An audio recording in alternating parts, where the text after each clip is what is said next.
Current and former Australian Prime Ministers have paid tribute to the Queen following her death early this morning.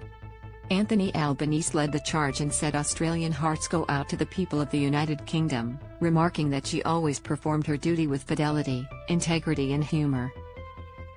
Queen Elizabeth II completed 16 tours to Australia in her lifetime, each one greeted by cheering crowds.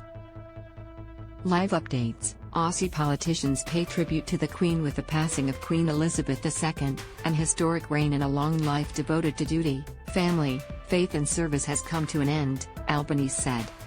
The government and the people of Australia offer our deepest condolences to the royal family, who are grieving for a beloved mother, grandmother and great-grandmother, the person whom for so long was their greatest inner strength.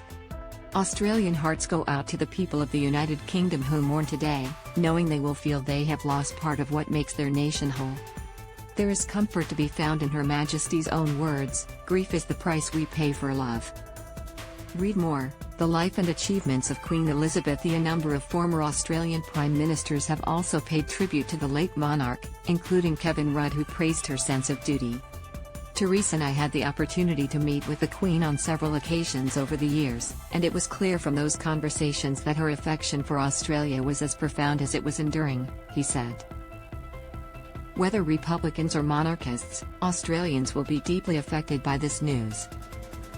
Former Prime Minister Tony Abbott said today is a somber day as the world mourns one of the greatest ever human lives. She made history, she personified history, and she had seen things and done things and met people beyond that of anyone else ever, and that made her special, he said. She will be remembered as someone who had our well-being very much in her mind and in her heart, and I think she demonstrated this time and time again by the steady stream of messages that she sent to us in good times and in bad. She congratulated us on our victories. She sorrowed with us in our disasters. She was with us in our disasters. She was with us every step of the way, and I think she appreciated that down-to-earth, have-a-go, egalitarian Australian spirit.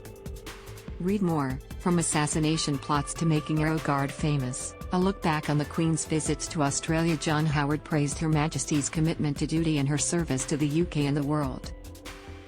She saw service, commitment to duty, doing the right thing constitutionally, and always understanding she was monarch by the free will and consent of her people, not by any divine right, he said.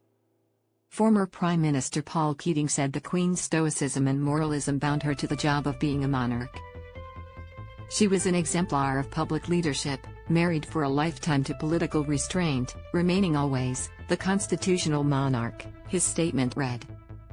Her exceptionally long, dedicated reign is unlikely to be repeated, not only in Britain, but in the world generally.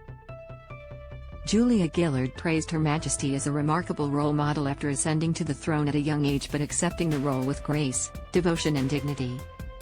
The Queen has been a powerful presence for as long as many of us can remember, she said. I am in awe of the Queen's legacy and remember my own personal meetings with her fondly. She was strong and steadfast, but also kind and had an engaging sense of humor. Read more: A timeline of Queen Elizabeth II's recent health issues. Opposition leader Peter Dutton joined other political leaders in paying tribute to Queen Elizabeth II. Never in modern history has there been a more dignified monarch, a more dutiful leader, or a more decent human than Her Majesty Queen Elizabeth II, Dutton said in a statement. An extraordinary life which touched so many has sadly come to an end. The last page has been inked on an exceptional reign. Dutton described the Queen as gentle, kind, and much loved. Her Majesty Queen Elizabeth II lived through the pivotal events of the 20th and 21st centuries, wars and conflicts, depression and recession, the end of empire and decolonization, the race to the moon and the attainment of civil rights, the brilliance of Olympic Games and the barbarity of terrorism, he said. She led Britain through the darkest of days and through the times of triumph. Explained: London Bridge is down, what happens now?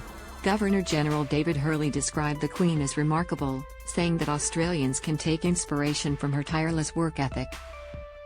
I join with all Australians in mourning Her Majesty the Queen's passing and in remembering her lifetime of tireless service.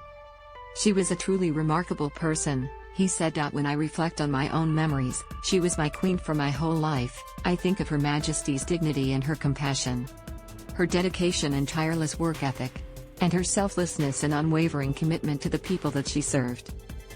To us, her death will sadden all Australians and will be felt around the world. As we mourn, we should also take inspiration from and give thanks for the remarkable contribution Her Majesty has made.